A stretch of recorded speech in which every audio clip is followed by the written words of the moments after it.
में अल्लाह दा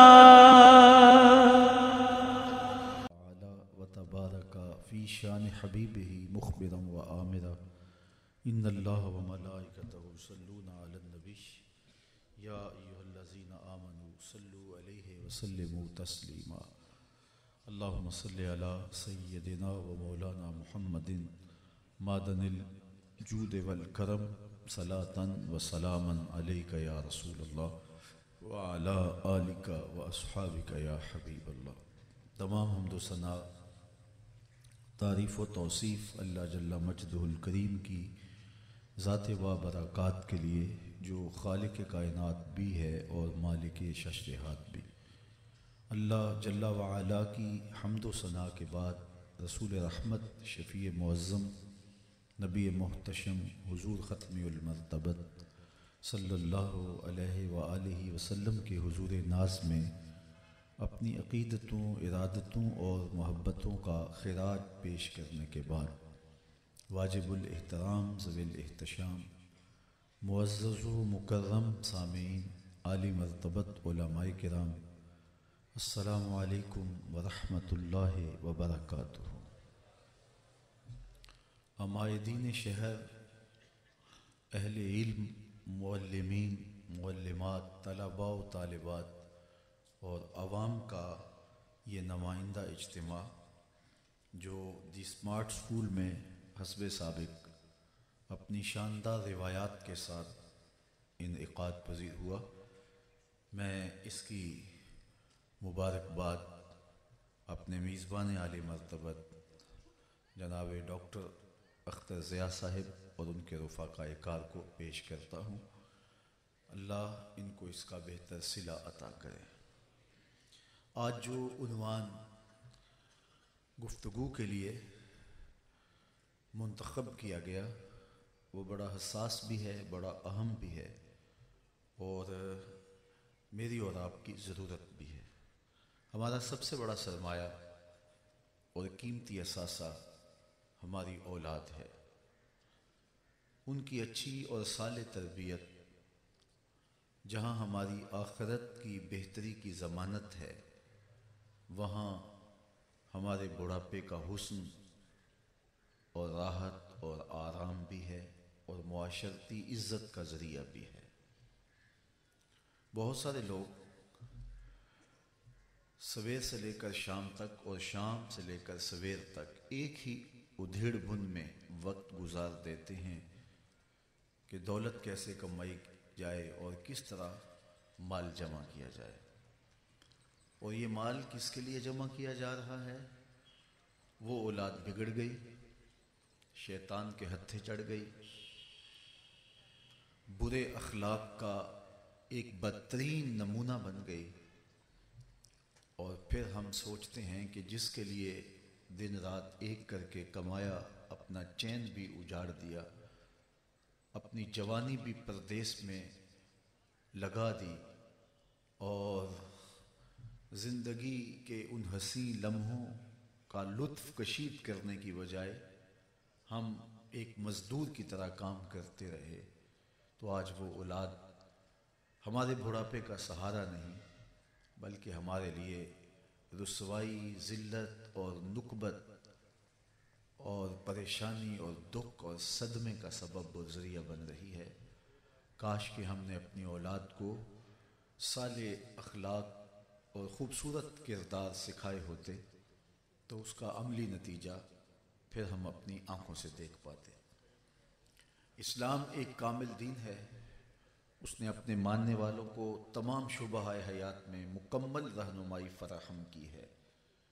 तो हमें औलाद की तरबियत और उनको आमाल खैर का खूगर बनाने के लिए मुसलसल मेहनत और जद्दोजहद करने की तरगीब दी है ताकि हमारी औलाद एक अच्छे मुआशरे की तश्कील का सबब और ज़रिया बने और हम उस औलाद से दुनिया में बुढ़ापे में भी इज़्ज़त और आसूदगी और राहत पाएँ और हमारी कब्र का चिराग भी हो, हमारी कब्र की रोशनी का ज़रिया और सबब भी हो, और आखिरत के अंदर हमारी इज़्ज़त अफजाई और हमारे विक़ार का सबब बने। किताब रहमत ने हमें इस ज़िम्मेदारी का एहसास दिलाते हुए इरशाद किया, कू अनफुसकुम व अहलीकुम नारा वक़ूदुहन्नास वल हिजारा, कि अपने आप को और अपनी औलाद को जहन्नुम की आग से बचा लो जिसका ईंधन इंसान और पत्थर हैं। इसकी तशरीह में सैयदना अली मुर्तज़ा रज़ियल्लाहु ताला अन्हु फरमाते हैं, अल्लिमूहुम व अद्दिबूहुम। इस आयत का मफ़हूम यह है कि अपनी औलाद को इल्म सिखाओ और उन्हें आदाब सिखाओ। इल्म सीखने और आदाब सीखने का नतीजा ये होगा कि वो जहन्नुम की आग से बच जाएंगे। तो अपनी औलाद की अच्छी तरबियत की मुझे और आपको कोशिश करनी चाहिए। अरब का एक मशहूर शायर हुआ है अबुल असवद अद्दौली। एक दिन वो अपनी औलाद से कहने लगा कि मैंने तुम्हारे ऊपर एहसान किया है, तुम्हारे पैदा होने से पहले भी और तुम्हारे पैदा होने के बाद भी। तो औलाद ने कहा कि हमारे पैदा होने के बाद जो हमारे ऊपर आपने एहसानात किए हैं वो तो समझ में आते हैं, हमारे वालिद गिरामी हमें बतलाइए वो कौन से एहसानात हैं जो हमारे पैदा होने से कबल आपने हमारे ऊपर किए हैं। तो अबुल असवद अद्दौली कहने लगा कि मैं एक शायर हूँ और एक शायर फितरतन हुस्न पसंद होता है, और मेरी आरज़ू ये थी कि मेरी बीवी हुस्न जमाल की मुरक्का हो और मैं किसी खूबसूरत खातून से निकाह करूं। लेकिन मैं जब रिश्ते की तलाश में निकला तो मेरा मकसद ये नहीं था कि मैं किसी खूबरू खातून से निकाह करूं। मेरा मकसद ये था कि ऐसी औरत तलाश करूं जो कल मेरे बच्चों की अच्छी माँ बन सके। तो मैंने अपनी ख्वाहिश को कुर्बान करके अपने लिए खूबसूरत बीवी तलाश नहीं की, तुम्हारे लिए अच्छी माँ तलाश की है। ये वो मेरा एहसान है जो तुम्हारे पैदा होने से कबल मैंने तुम्हारे सर किया है। तो औलाद की तरबियत का आगाज़ यहाँ से होता है कि इंसान अच्छी औलाद के हुसूल के लिए सालेह बीवी का इंतखाब करे। अल्लाह के महबूब अलैहिस्सलाम ने इरशाद फरमाया कि औरत से निकाह किया जाता है ले मालिहा, ले जमालिहा, ले हस्बिहा। औरत के माल की वजह से कुछ लोग निकाह करते हैं, कुछ लोग उसके हस्बो नस्ब की वजह से निकाह करते हैं, कुछ लोग उसके हुस्न की वजह से निकाह करते हैं। कामयाब कौन है? फरमाया जो उसके दीन की वजह से निकाह करता है, कि औरत सालिहा है, अच्छे अखलाक की हामिला है और नेक आदात उसके अंदर पाई जाती हैं। तो ये वो इंतखाब है जो कल कला अच्छी औलाद की ज़मानत बनता है। तो निकाह करने से कबल इस बात को सोचा जाए कि मैं ऐसी खातून से निकाह करूं जो मेरे बच्चों की अच्छी माँ साबित हो सके। अल्लाह ताला औलाद दे और औलाद का तलब करना, मांगना, ये नबियों की सुन्नत है। नबियों ने अल्लाह की बारगाह में झोलियाँ फैला फैला के दुआएं मांगी कि ऐ अल्लाह साले औलाद अता कर। अल्लाह से जब भी औलाद मांगो तो साथ ये लफ्ज़ ज़रूर कहो कि ऐ अल्लाह साले और नेक औलाद अता कर। फिर उसकी मर्ज़ी कि वो बेटा अता करे, उसकी मर्ज़ी कि वो बेटी अता करे। बेटी नसीब हो तो ये भी अल्लाह की रहमत का रूप है, और अगर बेटा मिले तो ये भी अल्लाह की करम नवाजी है। बेटी पे मुंह बसोर लेना और खुश ना होना ये जाहलियत की अलामत है। अल्लाह का इंतखाब है, वो ज़्यादा बेहतर चाहता है कि मैं अपने बंदे को क्या अता करना है। अगर बेटी अच्छी ना होती तो अल्लाह अपने प्यारे महबूब अलैहिस्सलाम को 4 साहबजादियाँ अता न करता। तो तो बेटी अल्लाह की रहमत का रूप है, आंगन की रौनक है, चार दीवारी की जीनत है। हमारे उस्ताद फरमाया करते थे, दिल पे हाथ रख लो, बेटी बाप के जनाजे की रौनक है। औलाद नरीना हो या औलाद मादीना हो, बेटा हो या बेटी हो, ये अल्लाह की रहमत है। उस पर मुसर्रत का इजहार किया जाए। पैदाइश के बाद सबसे पहले गुस्ल दिया जाता है, उसके बाद उसको साफ लिबास में मलबूस किया जाता है, फिर उसके कान में आज़ान दी जाती है कि इस दुनिया पर आलम रंगो बू में कदम रखते हुए औलाद के कान में सबसे पहली जो आवाज पड़े वो अल्लाह की बड़ाई की आवाज हो। आज की जदीद दुनिया में अहले इल्म ने ये बात बयान की है कि बच्चा बचपन में जो आवाजें सुनता है, अगरचे उसका मफहूम नहीं समझता, लेकिन उन आवाजों से वो सारी जिंदगी मानूस रहता है। तो बच्चा जब पैदा हो तो उसके कान में पहली आवाज अल्लाह की बड़ाई की और शहादतैन की और फलाह और नमाज की तरफ बुलावे की डाली जाती है, ताकि सारी जिंदगी वो इन आवाजों से मानूस रहे और खैर की राहों का मुसाफिर बने। बल्कि जिस माहौल में बच्चा पैदा हो वहां वो लोग जो उस अमल में शरीक हों, तो उनसे भी कहा जाए कि आपकी आवाजें बुलंद नहीं होनी चाहिए। हम चाहते हैं कि इस बच्चे में इस दुनिया में आते हुए सबसे पहली आवाज अल्लाह की बड़ाई की आवाज पड़नी चाहिए।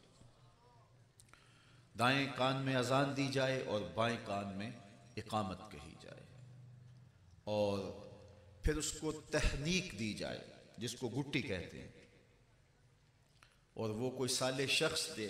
नेक लोगों की बरक़ात यकीनन मौजूद होती हैं, और बच्चे का अच्छा सा नाम रखा जाए। अल्लाह को जो पसंद नाम है, अहब्बुल अस्मा, अल्लाह को जो महबूब तरीन नाम है, वो अब्दुल्ला और अब्दुल रहमान है। बेटे का नाम अल्लाह के मुबारक अस्मा में से अब्द की इजाफत के साथ रखा जाए, या रसूल करीम सल्लल्लाहु अलैहि वसल्लम के मुबारक नाम पर अपनी औलाद का नाम रखा जाए। फरमाया सम्मू बिस्मी, मेरे नाम पे नाम रखो, अपनी औलादों के नाम मेरे नाम पे रखो। तो हुजूर के नाम पे अपनी औलाद के नाम रखे जाएं। बेटियां हो तो अज़वाजे मुतहरात के नाम पे रखी जाएं, उनके नाम रखे जाएं। सहाबियात के नाम पे उनके नाम रखे जाएं। अच्छे नाम रखने की तलकीन की गई। जिस दस्तरखान पर मोहम्मद नाम का बच्चा मौजूद हो, वहां बेबरकती नहीं आती, वहां रहमतों का नज़ूल होता है। अल्लाह ताला की करम नवाजियां वहां बरसती हैं। तो साले लोगों के नाम पर, अंबिया अलैहिमुस्सलाम के नामों पर, औलिया के नामों पर, असहाबे रसूल के नामों पर अपने बच्चों के नाम रखें। ये शौक़ जो अमूमन दौर मौजूद में हर वालिदैन को है कि मैं अपनी औलाद का ऐसा नाम रखूं जो पहले ना सुना गया हो ना देखा गया हो। तो ये शौक़ बाज़ बच्चों के ऐसे नाम रखवा देता है जिसका कोई माना ही नहीं होता, मुहम्मल लफ्ज़ होते हैं, बसा औक़ात सुनने को मिलते हैं और उसका कोई माना और कोई मफहूम ही नहीं होता। अगर ये शौक़ भी है कि ऐसा नाम रखा जाए जो मुनफरिद है और उमूमी तौर पे लोग नहीं रखते हैं, तो असहाबे रसूल के नामों की फ़हरिस्त पड़ी जाए, आपको बड़े बड़े नुमाया नाम मिलेंगे और ऐसे नाम आपकी नज़रों से गुजरेंगे जो अमूमी तौर पे बहुत सारे लोगों की निगाहों से पोशीदा हैं, उन्होंने नहीं रखे। तो इस तरह अपनी औलाद के अच्छे नाम यूँ रखे जा सकते हैं, औलिया के नाम पे रखे जा सकते हैं। किसी अच्छे नेक और साले शख्स से अगर नाम रखवाया जाए तो वो भी बाबरकत चीज़ है। बाज़ ये होता है कि नानके जो हैं ननिहाल, वो कहते हैं कि ये नाम रखा जाए, और धधियाल कहते हैं कि ये नाम रखा जाए। तो जब तनाव बन जाए तो हक नाम रखना दधियाल का है, बाप का हक है। इसी तरह मियाँ बीवी के दरमियान इख्तलाफ हो जाए और औलाद फंस जाए कि माँ की बात माने या बाप की बात माने। माँ है उसका भी दर्जा है, बाप है तो उसका भी मर्तबा है। तो वहां हमारे उलमा ने बयान फरमाया, हुक्म की तामील में बाप मुकद्दम है, खिदमत में मां मुकद्दम है। जब आप पांव दाबने लगे तो पहले मां के कदम दबाएं, और हुक्म की बात है तो घर का सरबरा बाप है, मां नहीं। इसलिए हुक्म में तरजीह बाप को देंगे। ननियाल और दधियाल में नाम रखने पर अगर तनाव बन जाए तो फिर जो दधियाल की जानिब से रखा गया नाम है वही नाम होगा। अच्छा नाम रखें, और 7वें दिन तक नाम रख लेना चाहिए। 7वें दिन सुन्नत है, और फिर अकीका किया जाए, और ये बच्चे की जान का सदका होता है। बहुत सारी आने वाली बलाओं के टलने का सबब व जरिया होता है। और उसके लिए कोशिश ही की जाए कि कच्चा गोश्त तकसीम कर दिया जाए, पका के भी आप बांट सकते हैं, दे सकते हैं, दो लोगों को दावत पे बुला के खिला सकते हैं। उसकी हड्डियां कम तोड़ें, कोशिश करें कि ज़्यादा से ज़्यादा हड्डियां सलामत रहें, और इस तरह गोश्त जो है वो आगे तकसीम कर दें। ये उसकी जान का सदका होगा, और ये उसके लिए खैर व बरकत का सबब व ज़रिया होगा। बच्चे को इस दुनिया के ऊपर आकर तकरीबन सब कुछ सीखना होता है। जब शिक में मादत से इस दुनिया पे बच्चा आता है तो उसकी टांगें होती हैं, चलना नहीं जानता, जुबान होती है, बोलना नहीं जानता, देखता है, पहचानता नहीं, सुनता है, समझता नहीं, हाथ है, पकड़ नहीं सकता। हर चीज, जुबान भी उसने सीखनी होती है, लहजा भी उसने सीखना होता है। सिर्फ एक चीज सीख के आता है, माँ की छाती से दूध कैसे लेना है, ये रब आगोशे मादर में आने से पहले ही बच्चे के अंदर इल्का कर देता है। वो माँ की छाती से दूध कैसे लेना है वो सीख के आता है। बाकी सब कुछ माँ बाप उसको सिखाते हैं। दूसरा, फितरी हिदायत है, जबिल्ली हिदायत, वो अल्लाह ताला जल्ला शानहू ने हर इंसान के सीने में रखी है। पैदा होता ही बच्चा खैर और शर की तमीज रखता है, वो फितरी हिदायत है। बल्कि वो इंसान तो इंसान रहे, वो हैवानात को भी, चौपायों को भी, परिंदों को भी अल्लाह ने वो फितरी हिदायत नसीब की है। आपने देखा होगा कभी बतख कड़ुक नहीं बैठती और मुर्गी कड़ुक बैठ जाती है। जब वो जिद करे कि मैं अब अंडे नहीं दूंगी, मेरे नीचे बच्चे अंडे डालो और मैं जो है वो अंडे सेंचूंगी और बच्चे निकलेंगे, तो बतख के अंडे भी मुर्गी के नीचे ही डाले जाते हैं। 21 दिन तक वो मुर्गी उन मुर्दा अंडों पे अपने सीने की तवज्जो मबजूल करती है, और उन मुर्दा अंडों में आसार जिंदगी नमूदार हो जाते हैं। यहां रुक के एक जुमला कहूंगा, एक मुर्गी मुर्दा अंडों पे अपने सीने की तवज्जो मबजूल करे तो वहां आसार हयात नमूदार हो जाते हैं। और अगर शेख कामिल अपने मुरीद के बैज़ाए दिल पे तवज्जो दे तो वहां आसार हयात क्यों नमूदार नहीं हो सकते हैं। 21 दिन के बाद, नारों से गरेज कीजिए, 21 दिन के बाद जब अंडे फटते हैं, टूटते हैं, तो नतीजा बिल्कुल फितरत के मुताबिक निकलता है। बतख के अंडों से बतख के बच्चे और मुर्गी के अंडों से मुर्गी के बच्चे। अब बतख के बच्चों ने अपनी मां नहीं देखी, जो सीखना है, समझना है, वो मुर्गी से ही सीखना है। बतख के बच्चे और मुर्गी के बच्चे मुर्गी के जेरे तरबियत हैं, और घर वाले अभी घर से बाहर निकलने नहीं दे रहे। कवा मजबूत नहीं, अभी पर पुर्जे नहीं निकले, कोई कव्वा उचक लेगा, कोई गिरज उठा लेगी। 2-4 दिन के बाद जब कवा मजबूत हुए, कुव्वत मुदाफियत पैदा हुई, तो घर वालों ने मुर्गी को बच्चों समेत घर से बाहर निकाल दिया। खुला मैदान आया, आगे तालाब था, जौहर था, छप्पड़ था। जब उसके किनारे पहुंचे, बतख के बच्चों ने ना आओ देखा न ताओ, छलांग लगाई और पानी में तैरने लगे। मुर्गी के बच्चे अपने हमजोलियों को अपने सामने पानी में छलांगे मारते देख रहे हैं, लेकिन आगे बढ़ने की हिम्मत नहीं कर रहे। बतख के बच्चों को किसने बताया कि ये तुम्हारा बाजीचा है, और मुर्गी के बच्चों के कदम किसने बांध दिए? वल्लज़ी कद्दरा फहदा, वो रब है जिसने हर शय की फितरत में हिदायत रखी हुई है। तो जिस रब ने बतख के बच्चे को, मुर्गी के बच्चे को भी हिदायत दी है, क्या हजरत इंसान इस दुनिया पे आए तो हिदायत के बगैर ही आ जाएगा? फितरी हिदायत अल्लाह ने हर शख्स के सीने में रखी है, उसे कोई भी ना बताए। लेकिन जब किसी को थप्पड़ मारने लगता है तो उसका ज़मीर अंदर आवाज देता है, तुम गलत कर रहे हो। दीवार रखते हुए हमसाए की 2 इंच दबाने लगता है तो अंदर घंटियां बजती हैं, तुम गलत कर रहे हो। रिश्वत मेज के ऊपर से ले रहा हो या मेज के नीचे से पकड़ रहा हो, ज़मीर आवाज दे रहा होता है, तुम गलत कर रहे हो। ये वो फितरी हिदायत है, जिबिली हिदायत है। वाबिसा बिन माबद हुजूर की मजलिस में आए, ये सहाबी थे और पीछे आके बैठ गए। और आदाब मजलिस भी यहाँ है, यही है, जहां जगह मिले वहां बैठ जाओ। लोगों की गर्दनें फलांग के आगे आने से रोका गया है।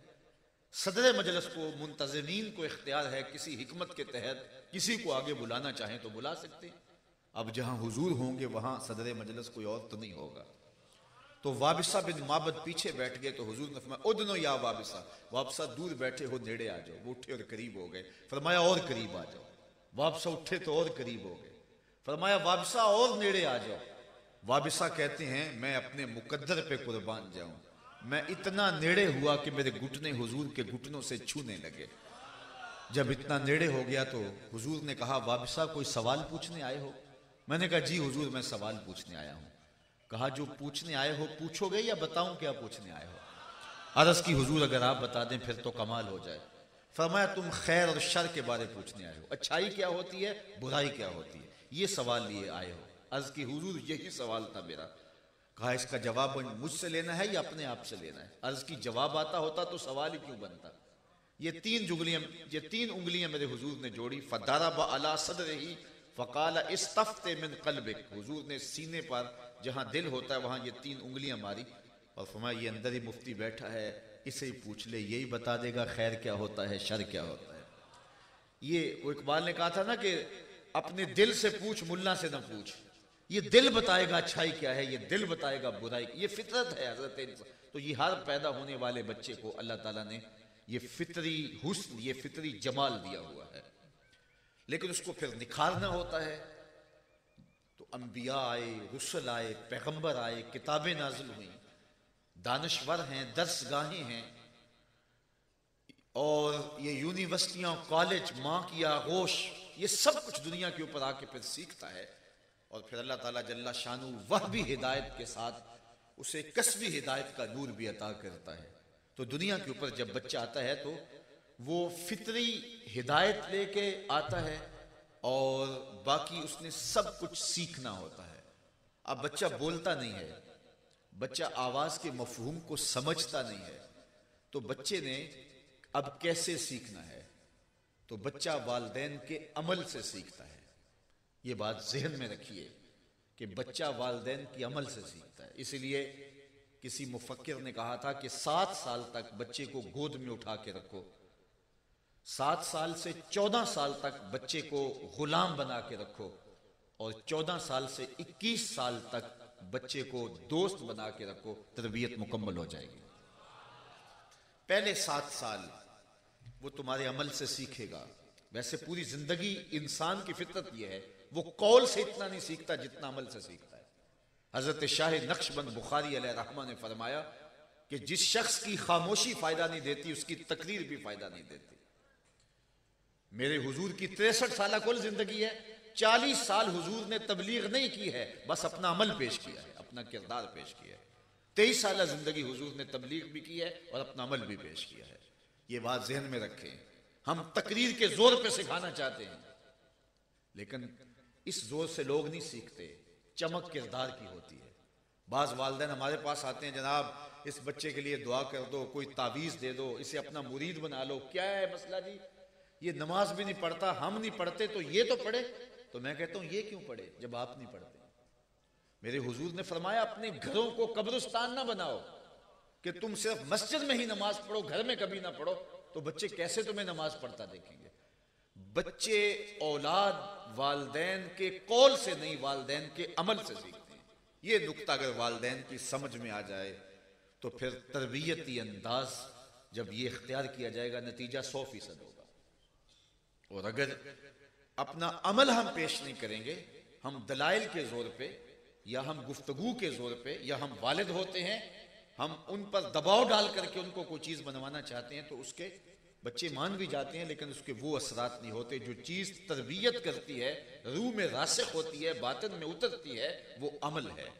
इसलिए वालिदैन का जो अमल होता है वो औलाद के ऊपर असर अंदाज होता है। तो तरबियत का ये बुनियादी उसूल है कि औलाद कौल से नहीं सीखती, औलाद अमल से सीखती है। बिलखुसूस वो अय्याम जो औलाद के हैं, जब वो बोलना नहीं जानती, जब वो सुनती है समझती नहीं अल्फाज के मफहूम को, तो उस वक्त वो जो सीखती है वो माँ के अमल से सीखती है। उस वक्त माँ अपने अमल को जब खूबसूरत बनाती है तो बेटा कुतुबुद्दीन बख्तियार काकी बनता है। वो माँ का अमल होता है। माँ अगर उम्मुल खैर होती है तो फिर बेटा गौसे आजम शेख अब्दुल कादिर जीलानी होता है। ये माँ की तरबियत का असर है। माँ की जिम्मेदारी है, अमूमत की जो जिम्मेदारी है, जो इकबाल ने कहा कि मुकालमात अफलातू तो न लिख सकी लेकिन इसी के शोला से टूटा शरार अफलातू। ये खुद तो ऐसी नहीं है कि इसने मुकालमात अफलातू लिखे हों, लेकिन ये एक माँ की गोद में पल के आया था। तो ये माँ की तरबियत का रंग होता है, माँ की तरबियत का असर होता है कि वो अपनी औलाद को सिखाए और अपनी औलाद की अच्छी तरबियत करे। मेरे हुजूर ने फरमाया ना कि जब बच्चा 7 साल का हो जाए उसको नमाज की तरगीब दी जाए, और 10 साल का हो और नमाज ना पढ़े तो उसको मार के नमाज पढ़ाई जाए। तो पहले उसको तरगीब दी जाए। तरगीब के तरीके हैं। बाबा फरीद गंजे शक्कर रहमतुल्लाह ताला अलैह की वालिदा मुसल्ले नीचे पुड़िया रख देती थी शक्कर की। बेटे को शक्कर पसंद थी, रोज शक्कर की पुड़िया रख देती। पुत्र नमाज पढ़ेगा अल्लाह तुझे शक्कर देगा। वो मुसल्ला उठाता बेटा तो नीचे शक्कर की पुड़िया होती। इमाम गजाली ने लिखा है कि हर अमल पहले रिया होता है, फिर आदत बनती है, फिर इबादत बनती है। और ये जदीद सोशियोलॉजी के अंदर, जदीद मुआशरत के अंदर और जदीद नफ्सियात के अंदर इस बात को कबूल किया गया है कि हर अमल पहले दिखावा होता है, फिर उसके बाद आदत बन जाती है, फिर उसके बाद वो इबादत बनती है। तो हजरत बाबा फरीद गंजे शक्कर की माँ उनके मुसल्ले के नीचे शक्कर रख देती है और वो नमाज पढ़ते हैं। रोज शक्कर मिलती है। बच्चा है, उम्र ऐसी होती है। एक दिन माँ कहीं गई थी, वापसी पे लेट हो गई।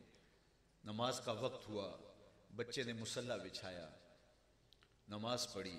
उधर माँ बेचैन है, मालिक आज फरीद की माँ की हिकमत की लाज रख लेना। तेरे हुजूर बेटे को बुलावे का जो तरीका उसने ढूंढा था, मालिक ऐसा ना हो कि आज मुसल्ला उठाए और शक्कर की पुड़िया ना मिले तो बच्चे का भरम टूट जाए, तो उसका मेरे से एतबार उठ जाए, तेरे से एतबार उठ जाए, नमाज के तरक का माजरा हो। अल्लाह अकबर। माँ खैर दौड़ी।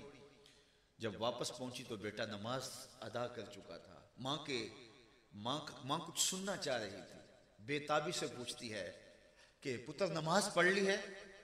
तो बाबा फरीद कहते हैं अम्मी हाँ नमाज तो पढ़ी है, लेकिन के बाद माँ का कलेजा, दिल धड़क रहा है कि लेकिन के बाद क्या है। चूंकि वसवास पहले ही माँ के ऊपर हमलावर हो रहे हैं कि पहले तो पुड़िया मैं रखती थी, आज मैं नहीं हूं, मालिक मेरे बेटे का भरम ना टूटे। कहा अम्मी आज नमाज तो पढ़ी है, लेकिन कहा आज जो शक्कर मिली है उसका चस्का ही कोई और था। तो कहा पुत्र सुन ले, पहले फरीद की माँ देती थी, आज फरीद के रब ने दिया। तो आज की माँ क्या बेटे के मुसल्ले के नीचे चॉकलेट नहीं रख सकती? आज की माँ बेटे को नमाजी बनाने के लिए कोई और तदबीर नहीं कर सकती दौरे मौजूद के मुताबिक?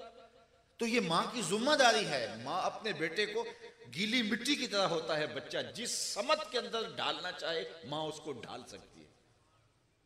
और ये जदीद रिसर्च है कि 8 साल तक बच्चे ने जो बनना होता है बन जाता है।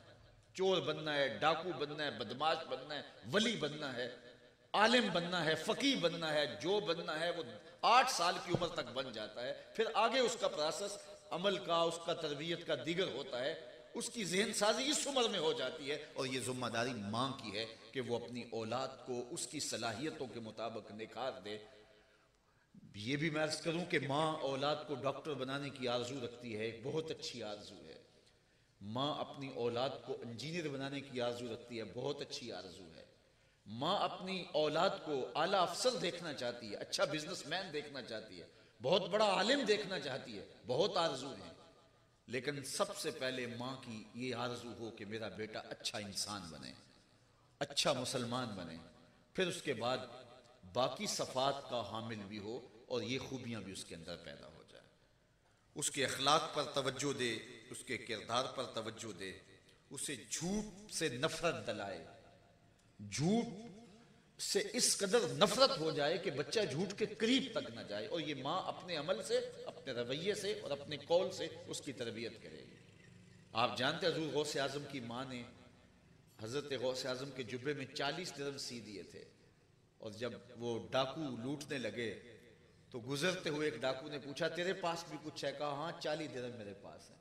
तो वो हैरत ज़दा हो गया, कभी चोरों को भी पैसे बताए जाते हैं।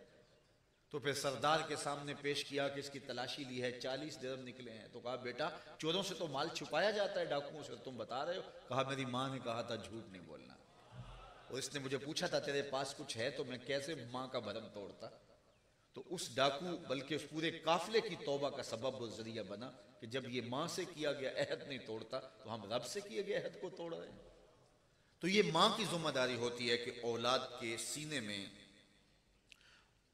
बेटे के सीने में, औलाद के सीने में प्यार पैदा करे, अल्लाह का प्यार पैदा करे, उसके रसूल का प्यार पैदा करे, अक़दार आलिया का खूगर बनाए, अखलाक हसना का उसे एक खूबसूरत मुजस्मा बनाए, अल्लाह अकबर, और उसको सखी बनाने की कोशिश करे। ये बाहर मांगने वाला आए तो बच्चे के हाथ में पैसे दें कि जाओ उनको दे करके आओ, और साथ ये भी तलकीन करे उसकी इज्जत नफ्स का भी ख्याल रखना है। बच्चे को जब खर्ची दे, स्कूल भेजे, तो बच्चे को कुछ कभी ज्यादा खर्ची दे कि रास्ते में कोई फकीर मिल गया तो बेटा ये उसको भी देना। बेटे को ये बताए कि तुम्हारे साथ कोई बच्चा गरीब हो, पढ़ता हो और तुम महसूस करो तो चुपके से इज्जत नफ्स से उसकी मदद करना।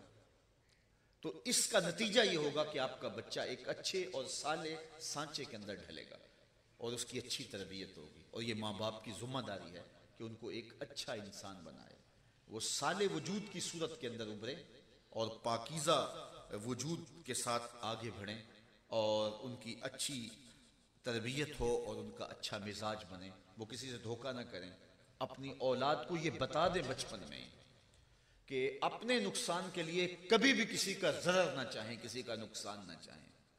अपना नुकसान कर लें लेकिन किसी मोमिन का, किसी भी इंसान का नुकसान न करें। अपने फ़ायदे के लिए किसी को खुद गरज बच्चे ना हों, बच्चे ईसार का जज्बा रखने वाले हों, कुर्बानी का जज्बा रखने। अच्छी कौम तभी बनेगी, ये हमारी जिम्मेदारियाँ थी और ये माँ ने करना था। माँ के बाद बाप का मर्तबा आता है, उसके बाद फिर मुअल्लिम की गोद में बच्चा जाता है, मुअल्लिमा की गोद में बच्ची जाती है, उसके बाद फिर मुआशरे के हाथों में बच्चा जाता है। तो ये जो नस्ल है, इस नस्ल की तरबियत में हमारी सबसे ज्यादा जिम्मेदारी है।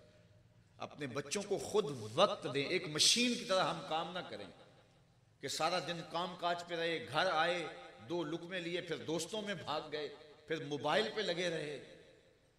बच्चों को वक्त चाहिए। बच्चों के सीखने का वक्त वो होता है जब हम कहते हैं अभी छोटे हैं। जब बच्चे छोटे होते हैं उस वक्त बच्चों के सीखने का वक्त होता है, और जब वो 12-13 साल से आगे तजावुज करते हैं तो फिर वो माँ बाप से नहीं सीखते, फिर वो दोस्तों से सीखते हैं।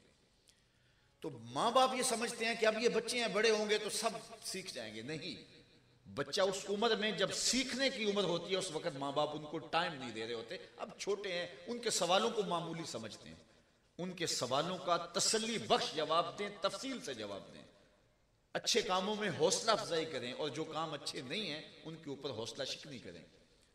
और उनके लिए तादीबी कार्रवाई समझाने से शुरू करके मार तक पहुंच सकती है, नाराजगी तक पहुंच सकती है, लेकिन बच्चे के नफ्सियात को जरूर पढ़ें। बाद बच्चे मार से चिढ़ते हैं और उनको थोड़ा सा समझा लिया जाए, वक्त दे लिया जाए तो उससे फायदा होता है। और तरीका कार भी यही है कि समझाने से जो है वो आसानी पैदा होती है और समझाने से बच्चे समझते हैं, उनको बाकायदा वक्त दिया जाए। बार बार उस चीज की, जिस चीज से आप रोकते हैं उसके नुकसान गिनवाएं और उसके मुतबादल जो आप दे रहे हैं उसका फायदा उसे बताएं। और बच्चा बचपन में बिल्कुल सीखता है, उसके बाद जब वो जवानी में चला जाता है तो फिर वो अपने दोस्तों से सीखता है। फिर माँ बाप को शिकायत होती है हमारे पास बैठना भी गवारा नहीं करता, लेकिन जब वो तुम्हारे पास बैठने वाला था उस वक्त तुमने नहीं बिठाया, उस वक्त तुमने गवारा नहीं किया, बच्चा समझ के तरक कर दिया, आज उसकी बारी है, कल तुम्हारी बारी थी। तो अपनी औलाद को समझाओ, वक्त दो और उनके मामलात को गौर करो। जब बच्चा बोलने लगे तो सबसे पहले उसकी जुबान पे ला इलाहा इल्लल्लाह जारी करो और फिर मुहम्मदुर रसूलुल्लाह सल्लल्लाहु अलैहि वसल्लम। उसके बाद फिर अब्बा अम्मी जो भी आप सिखाना चाहते हैं वो उसके बाद उसको सिखाओ। यानी सबसे पहले सुने तो अल्लाह का नाम, सबसे पहले बोले, जुबान की गिरा खोले तो रब का नाम पुकारे, उसके बाद फिर आगे बोलना सीखे। लफ्ज़ अल्लाह सबसे पहले सिखाओ, फिर ला इलाहा इल्लल्लाह सिखाओ, फिर मुहम्मदुर रसूलुल्लाह सिखाओ, फिर उसके बाद अगला सफर शुरू होगा। बोलने लगे तो उसको ये सिखाओ। उसके लिबास पे गौर करो। बेटी है तो जब वो 10 साल की हो जाए तो उसको पर्दे का खूगर बना दो, और 10 साल की उम्र में बच्चों के बिस्तर अलग कर दो, उनकी खलवतों पे ध्यान रखो, उनकी सफाई सुथराई का ख्याल रखो, वो अपनी सफाई का खुद ख्याल रखें, खुद काम करने का उनका मिजाज डालो। बाज़ का घरों में नौकर चाकर काफ़ी होते हैं और बच्चों को आदत नहीं होती कि वो अपना काम खुद करें। इस वक्त दुनिया में सबसे ज़्यादा जो तहकीक हो रही है वो टाइम मैनेजमेंट पे हो रही है, सबसे ज़्यादा।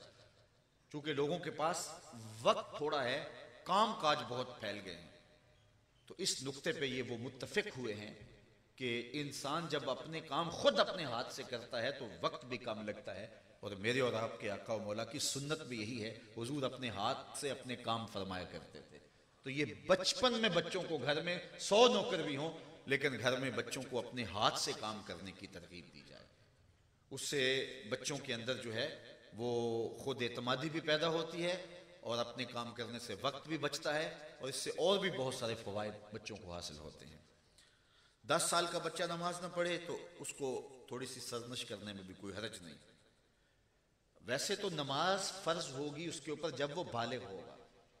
बलूगत से कबल उसको आदी बनाने के लिए पाबंद किया जाता है ताकि बलूगत के बाद उसकी कोई नमाज कज़ा ना हो। मैं आपको एक और बात बताऊं, और वो ये कि जो बच्चा बलूगत से कबल नेक अमल करता है उसका सारा सवाब वालिदैन को पहुंचता है, क्योंकि वो तो अभी बालिग ही नहीं हुआ, उसके ऊपर जो है वो चीज़ें वाजिब ही नहीं हुई, तो उसका सवाब। ये छोटे छोटे बच्चे रोजे रखते हैं तो फूल की तरह कमला जाते हैं शाम को, लेकिन उनको माएँ बाज़ कहती हैं कि बच्चे कोई नहीं, तुम 2 रख लो एक दिन में, तो बच्चे फिर भी कहते नहीं हम रोज़ा निभाएंगे, तो शाम तक वो रोज़ा रखते हैं। तो वो रोज़ा कितना अल्लाह को कबूल होता होगा। जो उस बच्चे ने 8 साल के, 9 साल ने, 7 साल के, 6 साल के बच्चे रोज़े रखते हैं, तो अल्लाह को कितना कबूल होता होगा। मेहनत उसने की, मुशक्कत उसने की, लेकिन उसका सवाब वालिदैन को नसीब हुआ। तो अपनी औलाद को नेकी का खुगर बनाओ। इस उम्र के अंदर वो जिन चीज़ों के खुगर बनेंगे तो उसके असरात मुरत्तब होंगे। बच्चों को मिट्टी में खेलने के लिए छोड़ने का कहा गया है ताकि वो मिट्टी में खेलें और उससे उनको जिस्मानी फ़वाइद होते हैं।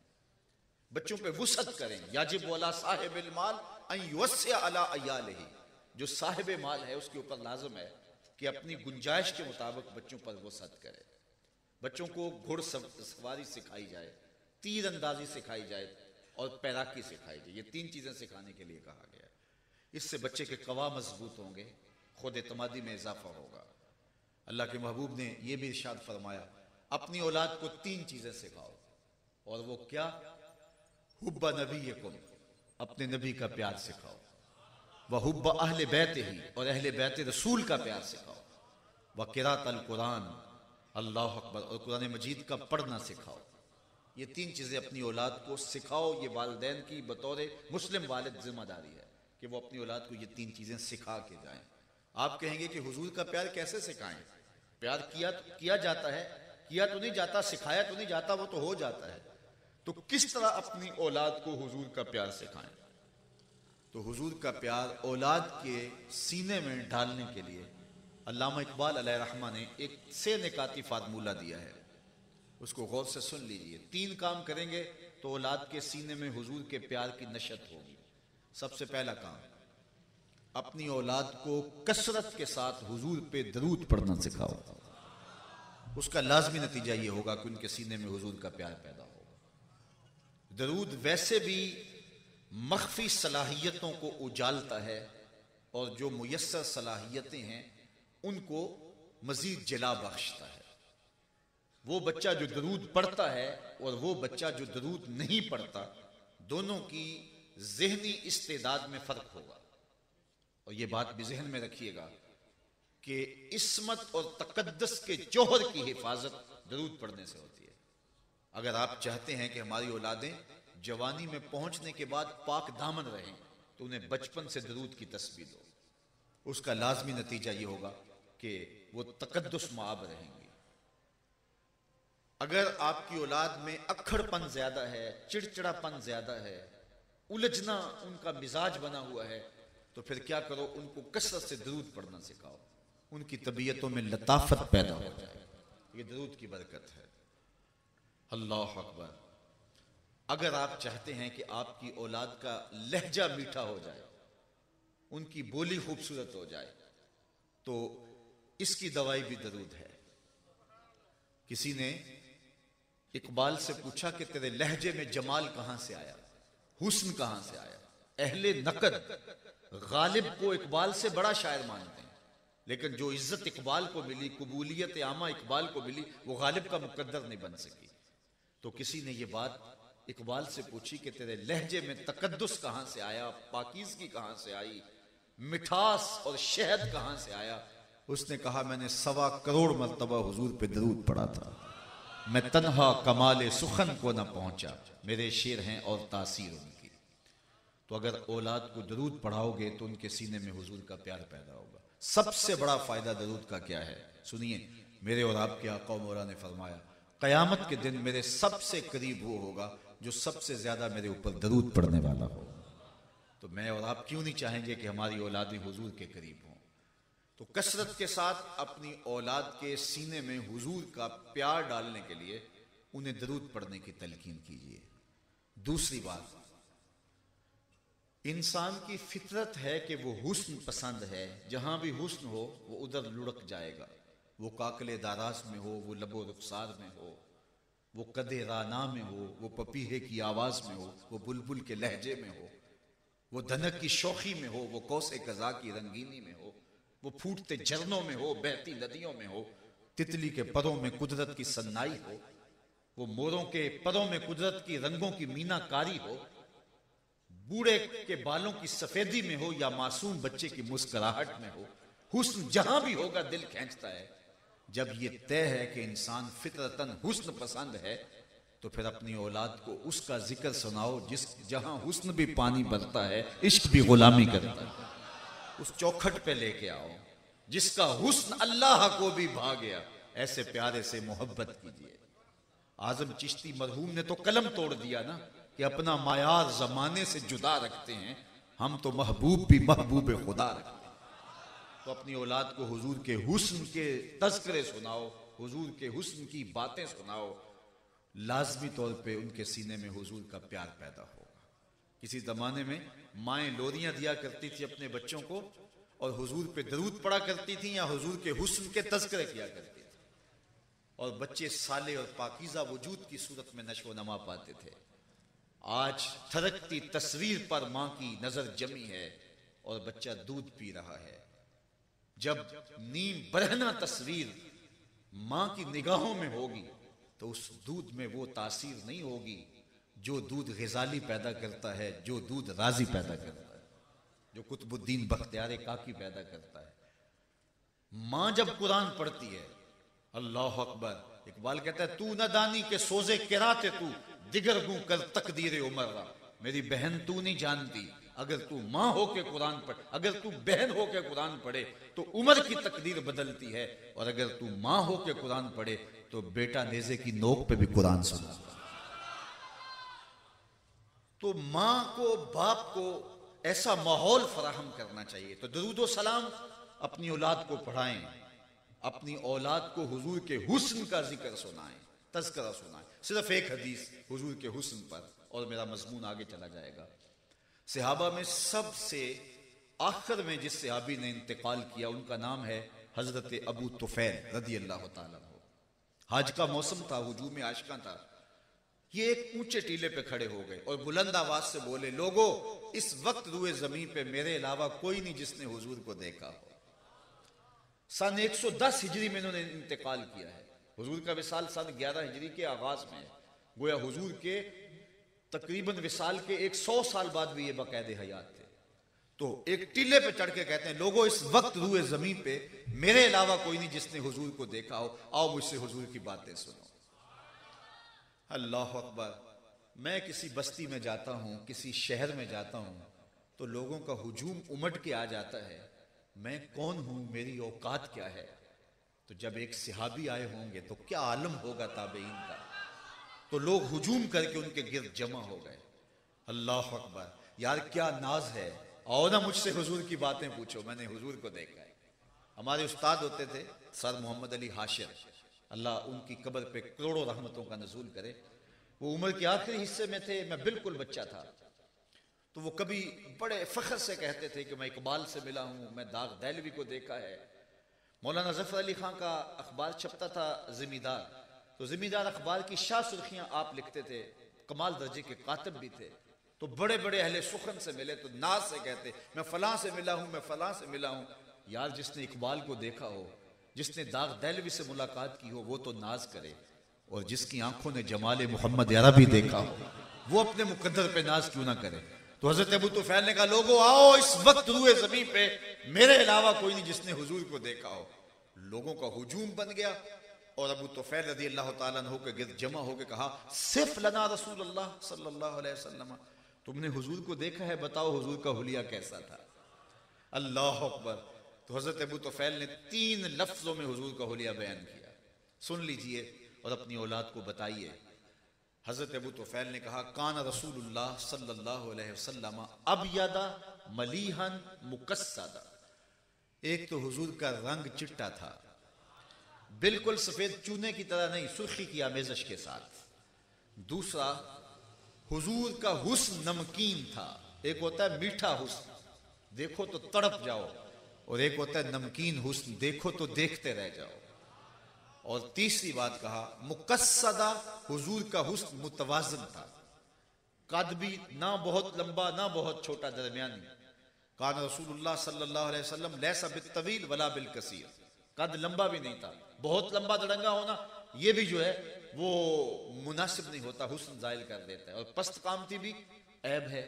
हुजूर का कद दरमियाना था, दरमियाने से थोड़ा सा उठता हुआ। लेकिन आपको ये बात बताऊं कि सहाबा में लंबे लंबे असहाब भी मौजूद थे, लेकिन जब हुजूर तशरीफ लाते कद हुजूर का लंबा नहीं था, लेकिन इज़ा जामान नास गमरहुम, जब हुजूर आते छा जाते, हुजूर के कंधे सरों से ऊंचे दिखाई देते। ये अल्लाह ने अपने महबूब को शान अता की थी। अल्लाह अकबर। तो हुजूर अलैहिस्सलातु वस्सलाम का सारा मामला मुतवाज़िन था। तो हुजूर का हुस्न अपनी औलाद को सिखाएं। ये 3 लफ्ज याद कर लें, कान रसूलुल्लाह सल्लल्लाहु अलैहि वसल्लम अबयदा मलीहन मुकस्सदा। और अगर अरबी में याद नहीं होता तो मेहर अली शाह ने तो काम ही सौखा कर दिया, मुख चंद बदर शाह शानी है, मत्थे चमक दी लाट नूरानी है, काली जुल्फ मस्तानी है, मखमूर रखी हिंद मद। अल्लाह अकबर। तो अपनी औलाद को हुजूर का हुस्न बताओ, उनके सीने में हुजूर का प्यार पैदा होगा। तीसरी बात, अपनी औलाद को हुजूर की सीरत सिखाओ। सीरत, अपनी औलाद को हुजूर की सीरत सिखाओगे तो उनके सीने में हुजूर का प्यार पैदा होगा, साहिब सीरत की मोहब्बत पैदा होगी। कायनात में लोगों की बड़ी बड़ी अच्छी आदत रही हैं, लेकिन जो सीरत का हुस्न यहां नजर आता है आपको कहीं नजर नहीं आएगा। अल्लाह अकबर। मेरे हुजूर की सूरत जैसी सूरत किसी की नहीं, मेरे हुजूर की सीरत जैसी सीरत किसी की नहीं। जिस पहलू में भी देखो बेमिसाल नजर आते हैं, बेमिसल नजर आते हैं। और मैं अपने दोस्तों को कहा करता हूं कि आप हफ्ते में एक दिन तो जरूर रखें, रोजाना एक खाना अगर हो जाए बच्चों के साथ तो बहुत अच्छा, नहीं तो हफ्ते के दिन एक तफसीली वक्त जरूर बच्चों के साथ रख लें। खाने से कबल आप कुछ लम्हों के लिए दरूद शरीफ पढ़ें, फिर हुजूर के हुस्न में से किसी एक उज़व का हुस्न बयान कर दें। शमाइल पर मुश्तमिल किताबें मार्केट में दस्तयाब हैं। फिर हुजूर की सीरत का एक वाकया सुना दें, बिल्कुल छोटे बच्चे से लेकर के बड़े बच्चे तक पास अपने बिठाएं। आप हफ्तों अशरों के अंदर देखेंगे औलाद की आदत के अंदर हुस्न पैदा होना शुरू हो जाएगा और हुजूर की मोहब्बत पैदा होना शुरू हो जाएगी। तो ये जिम्मेदारी है माँ बाप की कि औलाद के सीने में हुजूर का प्यार पैदा करने की कोशिश करें। दूसरी बात मेरे हुजूर ने फरमाई कि अपनी औलाद को अहले बैत रसूल का प्यार सिखाओ। अल्लाह के महबूब ने फरमाया, अल्लाह से प्यार करो, वो तुम्हें रिस्क देता है, तरह तरह की ग़ज़ाएं देता है। मुझसे प्यार करो कि मैं उसका महबूब हूँ। अल्लाह अकबर। और मेरी अहले बैत से प्यार मेरी वजह से करो। तो अहले बैत के फ़ज़ाइल मनाक़िब अगर औलाद के सामने रखे जाएं तो उनके सीने में हुजूर का प्यार पैदा होगा। और तीसरी बात, क़िराअतुल कुरान, कुरान मजीद की तिलावत अपनी औलाद को सिखाओ। एहतमाम के साथ उनको कुरान मजीद अच्छा पढ़ने का आदी बनाओ। खूबसूरत कुरान मजीद पढ़ने का मिजाज उनके अंदर पैदा हो। बहसियत मुस्लिम कौम हम आगे बढ़ेंगे अगर कुरान से जुड़ेंगे। मुझे खुशी हुई, मुझे दोस्तों ने बताया कि तुर्की के अंदर इस वक्त इस पर बहुत ज़्यादा तवज्जो दी जा रही है कि नई नस्ल को कुरान खानी और कुरान की तिलावत के मिजाज में डाला जा रहा है। काश कि हमें भी कोई ऐसे साले हुक्मरान नसीब हों जिनकी तरजीहात जो है वो अल्लाह और उसके दिए हुए दीन के, उस अल्लाह के लाए हुए दीन, दिए हुए दीन को गालिब करना हो। तो फिर इस तरह के मंसूबे जहन में आते हैं, उनको तरतीब दिया जाता है और कौम साजी की जाती है। हम कौम नहीं है, हम एक हुजूम है।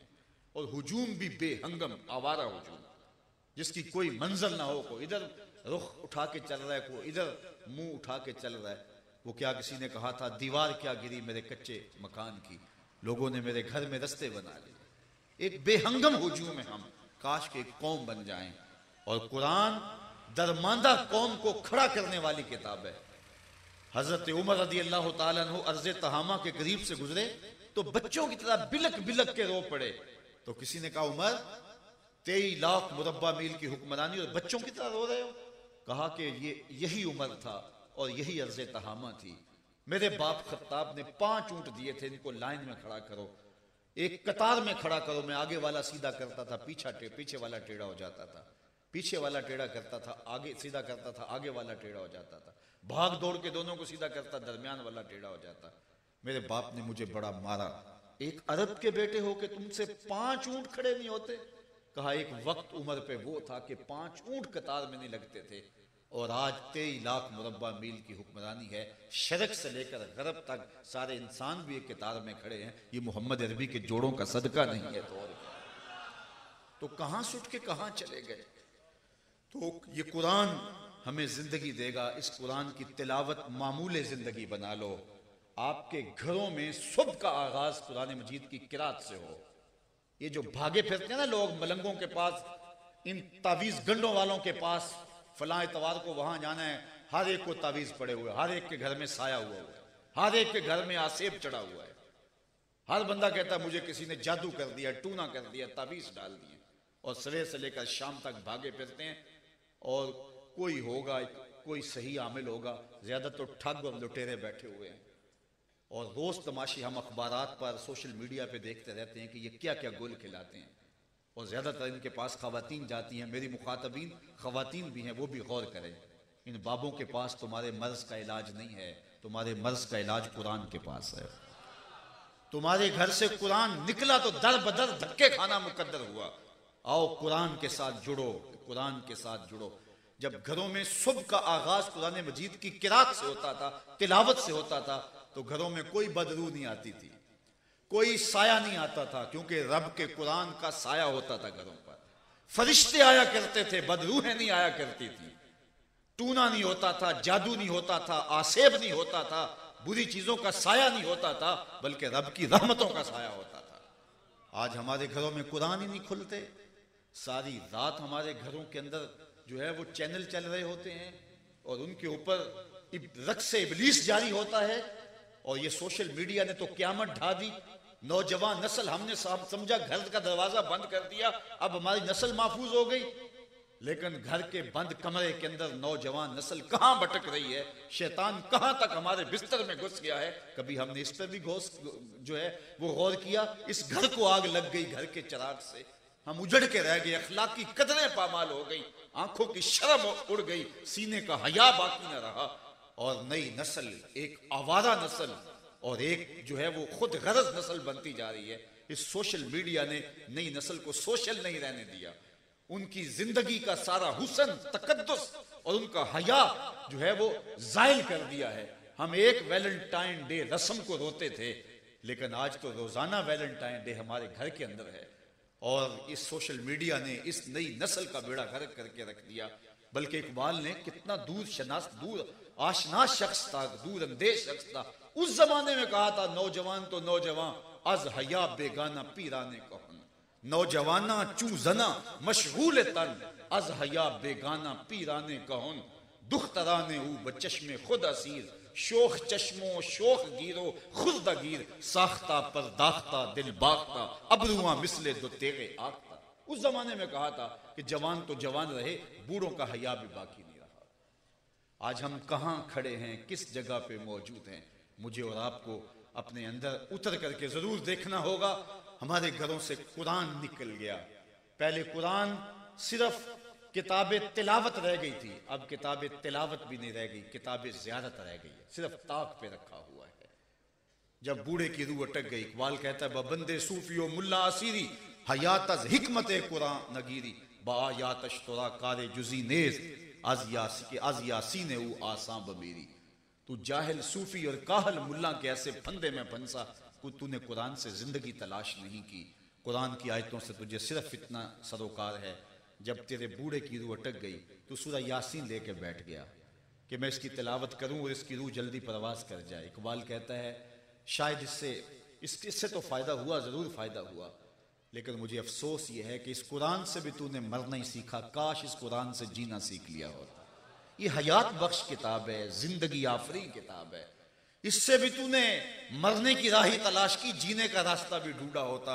किताब जिंदा कुरान हकीम हिकमत उला यजालस्तो कदीम, ये जिंदा किताब है, आज भी उतने ही फैज बांट रही है जितने पहले बांट रही थी। बल्कि इकबाल ने एक जगह तो कितने पुरजोश अंदाज में कहा फाशमी गोएम आंख दर दिल मुजमरस्त ई किताबें नेस चीजें दी गरज। इकबाल कहता है मैं खुल के ना कह दूं जो मेरे सीने में पोशीदा है, ये किताब नहीं, ये कोई और ही शय है, ये जिंदगियां बदल देती है। लेकिन हमारे घरों से कुरान निकल गया, बाबे आ गए, हमारे घरों से कुरान निकल गया, सोशल मीडिया आ गया, हमारे घरों से कुरान निकल गया और 36 रंगों के चैनल आ गए। एक बंदा कहता है मैं ये खबर देखी। मियां तूने कब देखी? कहा रात मुझे नींद नहीं आ रही थी, मैंने चैनल खोला, ये खबर चल रही थी, ब्रेकिंग न्यूज चल रही थी। मैंने कहा रात नींद नहीं आ रही थी, काश तूने उठ के कुरान खोल लिया होता। फरमाया रातों की तन्हाइयों में उठ के कुरान पढ़ो और कुरान पढ़ते हुए रोया करो। फैलम तबकू फतबाकू, अगर रोना ना आए तो रोने की कोशिश किया करो। हजरत दाता गंज बख्श अली हजवेरी कश्फुल माजूब में लिखते हैं किसी मुरीद ने आपसे पूछा हजरत अगर रोने की कोशिश करें फिर भी रोना ना आए, फरमाया फिर मुकद्दर पे रोया करो। इतने बदबख्त हो गए हो कि रोना चाहते हो, आंखें फिर भी आंसुओं का खिराज नहीं देती, दिल सख्त हो जाएंगे, दिल संग से भी ज्यादा, पत्थर से भी ज्यादा सख्त हो जाएंगे जब कुरान से दूरी होगी। अपनी औलाद को कुरान मजीद की तरफ लेके आओ, आदी बनाओ, खूगर बनाओ, फिर देखना जिंदगी किस चैन की जिंदगी है। ये मुआशरा जहन्नम बना हुआ है, हम एक दूसरे को नोच रहे हैं। शरीका बरादरी जो कि रहमत का सबब था, राहत का जरिया था, वो एक अजीब रंग बन गया। भाई भाई का गला काट रहा है, बहन भाई उलझ रहे हैं, खानदान उलझ रहे हैं, हमसाया हमसाये से लड़ रहे, रिश्तेदारियां एक शर का सबब बनी हुई हैं और मियां कुरान से दूर हो गए हैं, इसलिए सब कुछ हुआ है। घर की आग बुझी तो कुछ सामान बचा था जलने से, सो वो भी उनके हाथ लगा जो आग बुझाने आए थे। ये आग कैसे बुझेगी? ये खुद गर्जी की आग, ये नफरतों के अलाव कैसे बुझेंगे?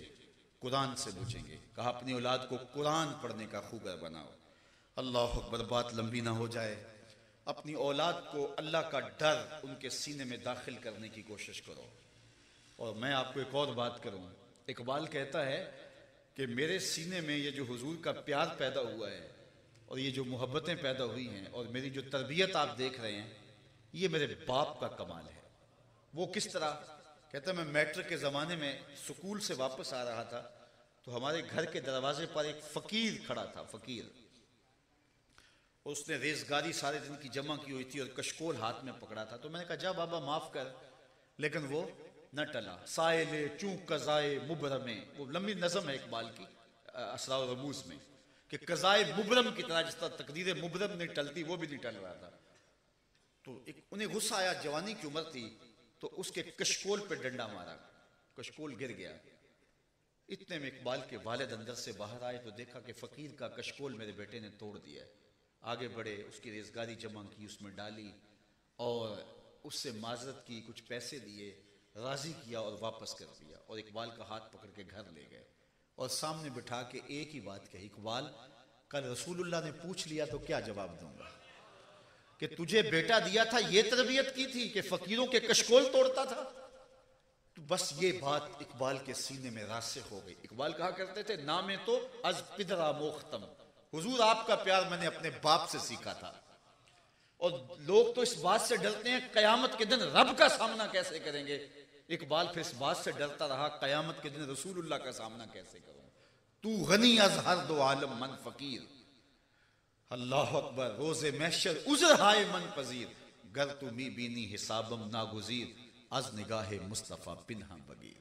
कहा मालिक कयामत के दिन मेरा हिसाब न लेना, यूं ही माफ कर देना, और अगर मेरा हिसाब लेना जरूरी हुआ तो कम से कम हुजूर के सामने न लेना। अपनी औलाद के सीने में हुजूर का खौफ डालो, हुजूर की मोहब्बत डालो, और अल्लाह की खशियत डालो, अल्लाह का प्यार डालो। अल्लाह का प्यार कैसे पैदा होगा? फिक्र आखिरत रासिख करो कि ये दुनिया 4 दिन की है और ये सांसें टूट के बिखर जाने वाली है, और हम अल्लाह के हुजूर हाजिर होने। कभी अपनी औलाद को लेके कब्रिस्तान जाया करो, अपने आबा अजदाद की कब्रें दिखाया करो कि ये हमारे बड़ों की कब्रें हैं, हम भी यहाँ आने वाले हैं और हमारे पीछे आप भी आने वाले हैं। मगरिब की नमाज के बाद अगर एक दिन मुकर्रर कर लें हफ्ते में कि अपनी औलादों को लेके कब्रिस्तान में जाएं, इससे अल्लाह की खशियत पैदा होगी। कुरान मजीद की तिलावत से अल्लाह की खशियत पैदा होगी। कसरत से मौत का जिक्र करने से खशियत इलाही पैदा होगी। ये उठते हुए जनाजे, ये फैली हुई कब्रें, ये डूबता हुआ सूरज, ये सब कुछ हमें अल्लाह के करीब करने वाली चीज़ें हैं। लेकिन जब जवानी होती है, सेहत होती है, उस वक्त हम भूल जाते हैं। याद उस वक्त आता जब हाथ में कुछ नहीं होता। वो एक फकीर था, वो बाजार में खड़ा रो रहा था। किसी ने गुजरते हुए रोक के कहा, बाबा क्या माजरा है, किसी ने मारा है, तंग किया है, क्यों रो रहे हो? उसने कहा कोई ऐसा वाकया नहीं हुआ, बस इन लोगों के रवैये ने तड़पा दिए। कहा क्या हुआ? कहा गुजर रहा था, दुनिया में खोए हुए लोगों को देखा, दिल में तरस जागा, तो मेरा ख्याल हुआ इन बंदों की और रब की सुलह करवा दूं। तो कहा फिर क्या हुआ? कहा मैंने उससे बात की, उसने कहा ले आ इनको मेरी दहलीज पे, एक आंसू से सारे गुनाह माफ कर दूंगा। बड़ा खुश हुआ, मैंने इनसे बात की, लेकिन ये उल्टा मेरा मजाक उड़ाने लगे, जा बाबा काम कर, तुझे क्या पता दुनियादारी क्या होती है। तो वो तो मानता है, यही नहीं मान रहे। मुझे इनके रवैये पे रोना आ रहा है। अगले दिन वही शख्स कब्रिस्तान के करीब से गुजरा, देखा कि वो बाबा वहां खड़ा रो रहा है। कहा बाबा बाजारों में भी रोता है, कब्रिस्तानों में भी रोता है, आज क्या माजरा है? कहा कि माजरा कल वाला ही है। कहा क्या मतलब? कहा कल बाजार से गुजरा, उनको दुनिया में खोए हुए देखा, दिल में तरस जागा, मेरा ख्याल हुआ इन बंदों की और रब की सुलह करवा दूं। मैंने उससे बात की, वो तो मानता था, वो बंदे ही नहीं माने, आज इधर आ गया, मायूस होकर इधर आ गया, और मेरा आज ये ख्याल था इन बंदों की और रब की सुलह करवाऊं। कहा आज क्या बना? कहा आज ये मान गए हैं, वो नहीं मानता। आज वो मान रहा है रहमत के दरवाजे खुले हैं, आज सावी ने खुले रावी ने, इंज टोक नोखड़े टुकने नहीं, टुर पवे ते फासले मुक जांदे, कर बैठिया पेंडे मुकने नहीं। आज मैं और आप अपनी जिंदगी को अल्लाह उसके रसूल पे ले आए और अपनी औलाद की साले तरबियत के जरिए उन्हें अच्छाइयों का खूगर बनाएं, जो हमारा भी बुढ़ापे में सहारा बने और हमारी कब्र में भी रोशनी और नूर और निखत का उजाला बने। वरना मैंने ऐसी औलाद भी देखी है जो अपने सक्के माँ बाप का जनाजा नहीं पढ़ सकी। आप कहेंगे कोई बदनसीबी होगा, वो यहाँ होगा नहीं। मैंने कहा नहीं, वो घर मौजूद था, जनाजगाह में गया लेकिन जनाजा नहीं पढ़ा। आप कहेंगे कोई ऐसी बदनसीब औलाद भी होती है? मैंने कहा हाँ, ये वो बदनसीब औलाद है जिसको जनाजा आता नहीं। जिस तरह रस्मन लोग खड़े होते हैं, ये भी रस्मन खड़े होते हैं, और उससे बड़ा बदनसीब कौन होगा जिसने अपनी सकी माँ का जनाजा नहीं पढ़ा, जिसने अपने सके बाप का जनाजा नहीं पढ़ा। और औलाद साले होगी, नेक होगी, अलग से स्पेशल दुआ ना भी करेगी तो दिन में कितनी मर्तबा नमाजों में कहेगी, रब्बा नगफिरली वाले वालिदैया, ऐ अल्लाह मुझे भी बख्श दे, मेरे माँ बाप की भी मग़फ़िरत फरमा दे। तो अल्लाह उनके कभी उठे हुए हाथ कबूल कर ले। तो साहिबो, ये थोड़ी सी जिंदगी, आइए अल्लाह उसके रसूल के नाम पर हम गुजार दें। ये मैसेज आप सब के नाम है और क्यू टीवी की वसातत से ये पूरी दुनिया तक ये पैगाम औलादों की तरबियत के हवाले से पहुँचने वाला है। अल्लाह जल्ला शानहू हम सब को अपनी औलादों को साले बनाने की तौफीक दे ताकि एक अच्छे मुआशरे की तश्कील की ज़मानत हो। अल्लाह मुझे आपको अपनी रहमतों के हिसार में रखें कि मोहम्मद से वफा तूने तो हम तेरे हैं, ये जहां चीज़ है क्या लौह कलम तेरे। वस्सलातु वस्सलामु अला अशरफिल अंबिया वल मुरसलीन। मालिक उठे हुए हाथ कभी खाली ना मोड़ना, फैली हुई झोलियां रहमतों से भर दे, बख्त की बहारें नसीब कर दे, मुकद्दर की ख़ज़ाएं रुखसत फरमा दे। जिए तो तेरे लिए, मरें तो तेरे दीन के लिए, और ज़िंदगी की आखिरी हिचकी तक तेरे रसूल के वफादार रहें। हर इल्लत, हर किल्लत, हर जिल्लत से रिहाई दे दे, अपने पाक नबी के दर की गुदाई दे दे। नफ्स और शैतान के मकरो फरेब से, दजलो तलबीसात से हमारी हिफाजत फरमा। ऐ अल्लाह हमारी औलादों को सालिहियत के उजाले दे दे। ऐ अल्लाह हमारी औलादों को दुनिया आखिरत की बहारें दे दे। हमारी औलादों को हमारा बेहतर जानशीन बना। ऐ अल्लाह हमारी औलादों के सीने में हुजूर का प्यार और अपनी खशियत के उजाले रख दे। ऐ अल्लाह इस इज्तिमा को, एक एक लम्हे को, एक एक साथ को कबूल फरमा। जितने लोग आए हैं घरों में वापस पहुँचने से कबल इस इज्तिमा की बरकतें ऐ अल्लाह सबके घरों तक पहुँचा दे। बिलखुसूस बानियाने मजलिस हाजा को इसकी बेपनाह बरकतें अता कर, इनके वालिदैन को अपनी जनाब से कामिल आजल, बिलखुसूस वालिदा को सेहत अता फरमा, और इस इदारे को उरूज, तरक्की और बांकपन नसीब फरमा। और ये ऐसे साले बामकसद प्रोग्राम करते रहें जिससे खैर और बरकत की कोंपलें फूटती रहें, और एक साले मुआशरे की तश्कील के लिए इनका रोशन किरदार सामने आता रहे। ऐ अल्लाह तू हर लम्हे हर साथ इनकी मदद फरमा। वसल्लल्लाहु तआला अला नबी अल अमीन व आलिहि व अस्हाबिहि अजमईन।